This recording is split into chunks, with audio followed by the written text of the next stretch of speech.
when you're dealing with addiction or heavy substance abuse or addiction to video games, all these various things, you're dealing with relational, social, and emotional issues. Okay? So a lot of the information I'm going to go over today is information that can go beyond just the topic of discussion today. Okay?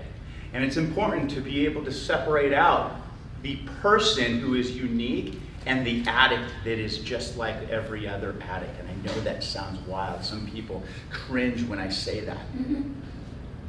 But addicts behave the same. So the behaviors, their tendencies, their patterns, whether it be video games, now it's to greater or lesser degrees. However, we have, at Inspired Resolutions, we don't say you the addict, it's the addict in you. And the way I like people to think about addiction is it isn't the person. It doesn't define who that person is when they're not addicted or not on substances. You define that you've got the person, and then I want you to imagine cancer, right? When you think about cancer, it's something that's inside that keeps growing. That's exactly what addiction's like. It doesn't start off big. Right? Have you ever noticed that some people get cancer and all of a sudden it's stage 4 and it's gigantic? And that's what addiction is for some people.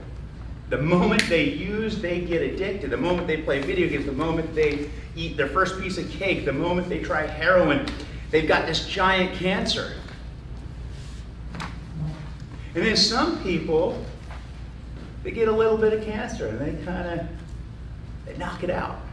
And then they get a little bit more cancer and they knock it out and they feel good. And then they never have to deal with it ever again. Or other people do that and then they get it really big and they have to deal with it in a major way and then they don't overtake it. And the addict in you looks a lot like cancer, but it's an emotional cancer. It's actually more physical than we think though. Because if I were to take a scan of an addict, their brain, you can see what's going on. You can see the difference between their firing of neurons and somebody who's not an addict.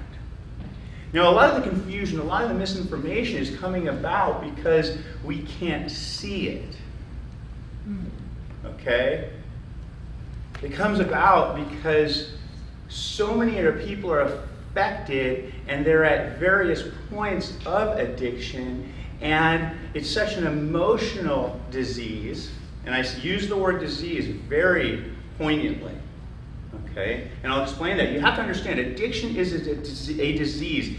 It looks somewhat like cancer. You will have it the rest of your life, but it doesn't have to run your life the rest of your life.